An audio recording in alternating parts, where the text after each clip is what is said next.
सभी को मेरा राम राम। मेरा नाम आकांक्षा तिवारी है। मैं ऑस्ट्रेलिया से astro numero vastu tarot consultant. आज मैं आपसे बात करूंगी कि यदि आपका लगन कर्क है तो आपके लिए कौन से ऐसे प्लैनेट हैं जो मारक हैं, बाधक हैं, कारक हैं, अकारक हैं।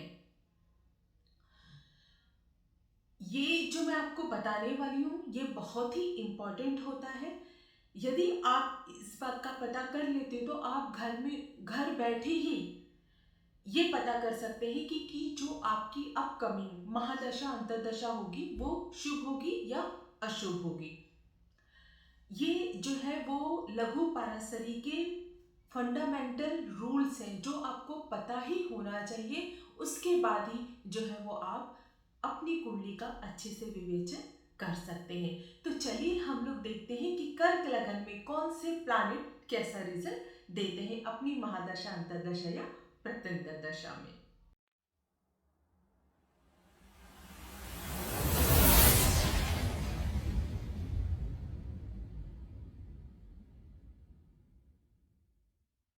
तो चलिए हम लोग देखते हैं कर्क लगन में। तो देखिए कर्क लगन में लग्नेश कौन हो गए? मून हो गए।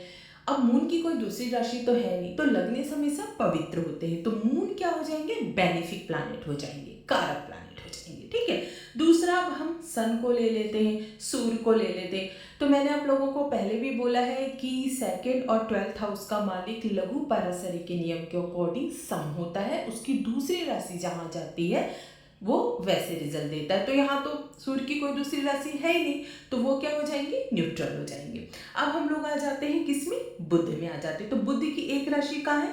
3rd हाउस में है, और एक राशि कहाँ है? 12th हाउस में। 12th हाउस के स्वामी होने की वजह से वो क्या हो गए? न्यूट्रल हो गए। लेकिन 3rd हाउस काय में आता है? त्रिष्टाने में आता है, राइट। तो वो क्या हो गया? बैड प्लैनेट हो गए। तो इस वजह से मरकरी क्या हो जाएंगे? मैलेफिक प्लैनेट होंगे। आप लोग ये समझिए कि 3, 6, 11 त्रिजडाय भाव होते हैं, उसमें से सबसे ज्यादा जो मैलेफिक होता है वो 11th हाउस होता है, उसके बाद 6th हाउस होता है, उसके बाद 3rd हाउस होता है। ये क्रम वाइज लघु पाराशरी में बताया गया है कि ये इस स्ट्रेंथ में मैलेफिक होते हैं। इस वजह से मरकरी 3rd हाउस का मालिक होने की वजह से मैलेफिक हो गया। अब हम लोग किसकी बात करते हैं? वीनस की, शुक्र की। शुक्र देखिए 11th हाउस के मालिक हैं और 4th हाउस के मालिक हैं। तो 4th हाउस के मालिक होने की वजह से वो न्यूट्रल हो गए, क्योंकि यहाँ पे आप लोगों को एक रूल पता है कि कोई भी शुभ प्लैनेट यदि केंद्र का मालिक हो तो वो सम हो जाता है, वो अपनी शुभता खो देता है। तो 4th हाउस के मालिक होने की वजह से वीनस क्या हो गए?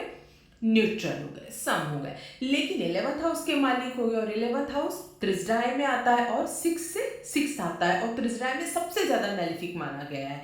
इस वजह से वीनस भी हो गए मैलिफिक। एक रूल मैं यहाँ आपको और बताऊंगी।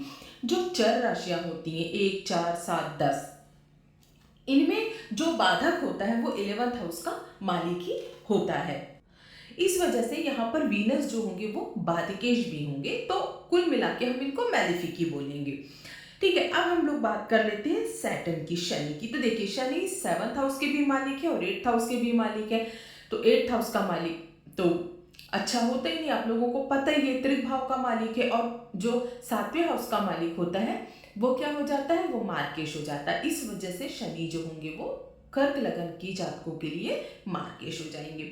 अब हम लोग गुरु की बात कर लेते हैं। देखिए गुरु जो होते हैं वो आप लोगों की कुंडली में एक तो त्रिकोण के मालिक है, राइट, 9th हाउस के मालिक है, और एक वो जो है वो यहाँ पर 6th हाउस के मालिक है। यहाँ पर आप लोगों के मन में एक सवाल उठ सकता है कि यहाँ पर तो गुरु की जो मूल त्रिकोण राशि वो 6th हाउस में आ रही है, तो फिर गुरु कैसे जो है वो बेनिफिक है? जी नहीं। आप लोगों को मैं बताऊं कि लघु पाराशरी में हर हाउसेस को आप लोग कैसे देखेंगे किसी मतलब प्लैनेट को, जब वो दो दो हाउसेस का मालिक हो, कि वो शुभ है कि वो अशुभ है। तो जो नंबर दिए गए हैं लघु पाराशरी में, तो 9th हाउस का जो मालिक होता है उसको +4 नंबर दिए गए हैं। ठीक है। आप जब लघु पराशरी खोल के देखेंगे तो वहाँ कैलकुलेशन में देख लेंगे कि इस 9th हाउस के मालिक को +4 नंबर दिए गए हैं, और जो 6th हाउस के मालिक है उसको -2 दिए गए हैं। तो 4 - 2 क्या हो जाएगा? 2, यानी प्लस ही हुआ।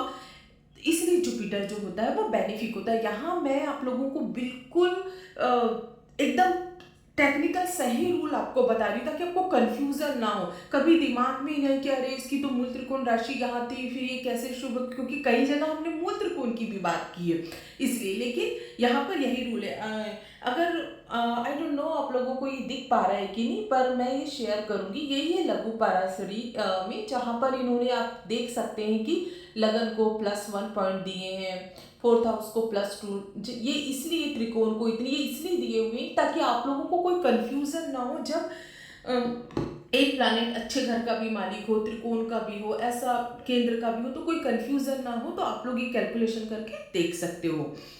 अब हम लोग मंगल की बात कर लेते हैं। देखिए मंगल बहुत योग कारक होते हैं कर्क लगन के जातकों के लिए।